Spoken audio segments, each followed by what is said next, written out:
Magandang hapon mga kababayan. Nako, ito na naman si Kuya Ed mga kababayan, no. Naglabas na naman ng panibagong video. Patungkol nga ito mga kababayan sa press con ni DILG Secretary Remulla ng DILG mga kababayan, patungkol nga sa pinasilip na kulungan. Nako, magugulat kayo dito sa pinasilip na kulungan mga kababayan. At talagang nagtrending ito dahil daw ay hindi daw pantay-pantay ang turing sa mga nabilanggo. Bakit dito sa ipinakitang bagong kulungan para daw sa mga ano ito ayan, sabi dito, pinasilip ng DILG ang New Quezon City Jail Facility ngayong araw. Kung ang nagnanakaw ng konting halaga at nagsha-shoplift ng lotion ay dito kinukulong. Ang nagnanakaw ng bilyon-bilyon sa aking palagay ay dapat na rin sila dito ilagay. Ayon kay Secretary John Vic Remulla sa isinagawang inspeksyon sa pasilidad. Nako mga kababayan, nagkaroon po, trending po ito ngayon mga kababayan dahil hindi daw pantay-pantay, no, yung trato sa mga nakukulong. Katulad nito, yung investigasyon sa ICI, baka sakali sa mga susunod na linggo or buwan ay baka may makulong na, no. At dito daw ikukulong mga kababayan. Dito daw, panoorin nyo muna. Ayan.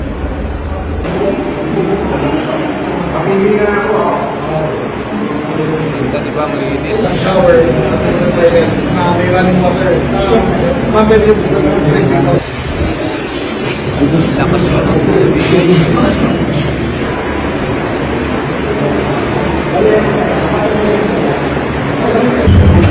Tas may pumpa guys. No, may kutsyon pa, ayan. 'Di ba?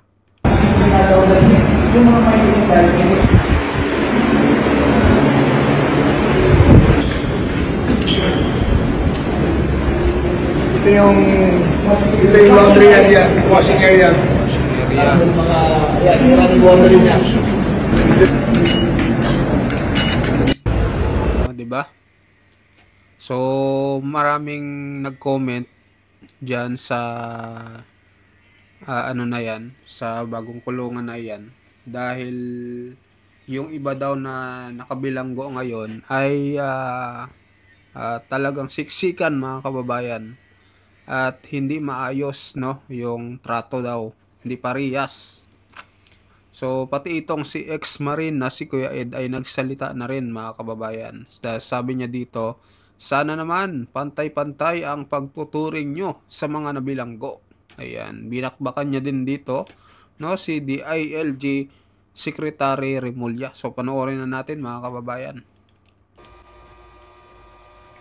Na-viral po muli ang mga bagong renovate at gawa na kulungan para sa sinasabi nating makukulong sa ICI o sa bunga ng investigasyon na ginagawa nila ngayon. In fairness naman kayo, Secretary Remulla, tignan nyo muna ang municipal at ang provincial jail. Tignan nyo ang mga preso o ang mga bilanggo sa ilalim ng watawat ng mga preso. Tignan nyo ang katayuan nila magmula sa buyon hanggang sa pasilyo. Tignan nyo ang sistema ng mga rancho nila. Tignan nyo ang sistema kung paano sila ituring, kung meron silang karapatan o wala. Alin ang karapatan? Yung i-approve ang iyong conjugal at ang dalaw? Hindi iyan ang sinasabi ng iba na ng mga nabilanggo.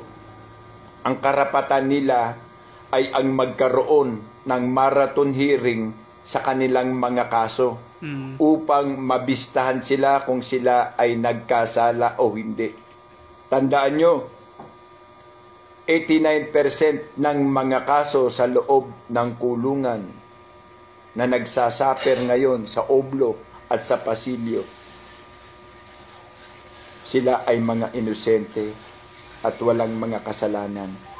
Dangan nga lang wala silang mga salapi para lumaban. Ngayon, ipupwesto ninyo ang mga mapagkunwaring resulta. Ha? Sino magbe-benefit niyan? Ng mga kulungang renovated, malakas ang tubig. May pompa. Tignan nyo ang iba. Ang pinaka-foam ng mga bilanggo ay ang matambok na katawan ng surot, na andyan ang mga galis, na andyan ang mga disease, andyan ang mga inspection or infection na nagaganap, na andyan yung mga baligtad na pigsa, kawawa.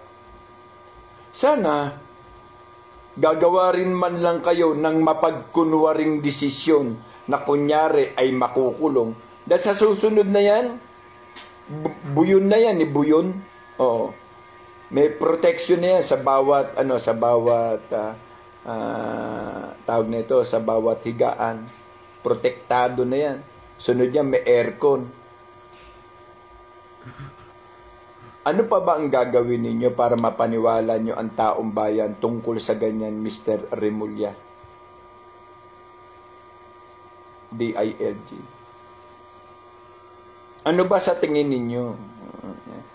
Total, hindi naman kayo tatalaban eh. You are part of the game. At talagang kaganda-ganda, ipinagmamalaki nyo pa.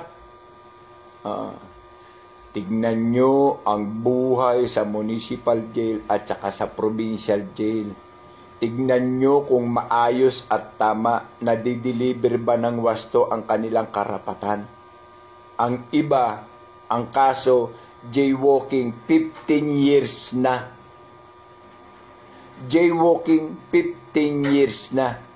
Yan ay mga hasalo-obing salaysay at kwento. Ang isa, inaresto lang at napagkamalan doon sa isang bypass operation. Since then, nakakulong hanggang ngayon. Our justice system is malaking pagbabago. Delay. Dapat ang justice system natin, Mr. Remulla, Junbit, ay pantay-pantay. Bakit hindi iyon ang isipin ninyo? Para ang mga makukulong ay malayang makulong sa mga pasilyo ng tamang kulungan para madanas nila kung ano ang hirap na dinadanas ng isang regular na bilanggo. Hindi yung cute na bilanggo. Sana tinignan ninyo sa dami ng paghihirap na naghihirap sa kulungan. Dapat tingnan ninyo. At binabati ko po lahat ng number 1. At sa lahat na rin, this is a concern matter na para namang teryado tayo at sila lang ang mga magagaling. Di ba?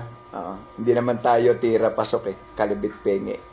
So, ganun na lamang po, isang magandang pagpupuri sa araw, bigyan nyo naman ng karapatan, hindi dapat nyong insultuhin. Bakit hindi ninyo i-marathon ang mga kaso nang unti-unting mabawasan ang mga preso para lumuwag? At pag maluwag na, saka nyo papasukin yung mga tunay na involved sa nakawa. Doon po sila magpapatintero ng lahat ng pangkat. Pangkat bahala, pangkat Okso, Batang Mindanao, SI, GI, Grupong Ilocano, Grupong Samar Leyte, bahala Batang City Jail, Sputnik. Yan po ang sasalubong sa inyo. Nakakaawa naman. SDK. Si Patadya Cosa. Nga, marami nakakaintindi, pero sige lang o. At sana naman maging patas ang batas para sa mga bilanggo. Kawawa po. Kawawa sila na nagtatagal kasi puro po yan rehearing. Kung ang hearing mo sa kaso mo ay jaywalking ngayong buwan, tapos ang hearing mo susunod ay December 5 bago magbakasyon, pag abot mo sa hearing, ma-reset ka na naman. Tapos ang maliligayang pinagputahan ni Bebang. Muli po, sana ay maintindihan po ito in concern ng ating butihin na si Jumbik Rebulya. Opo, ng DILG. Tingnan nyo naman, ikaw nga maging patas. Tao po yan. Mga nilalang po yan ng Diyos. Tao po sila, bagamat nasadlak lang at ang iba ay biktima. Kaya po sila ay nasa bilangguan sa ilalim ng watawat ng mga preso. Gulat kayo, no? May watawat ang preso. Tanging mga nakulong lamang po ang nakakaintindi po ng sitwasyon. Magandang tanghali po. Chow down, Marines! Chow down. So ayun mga kababayan, no?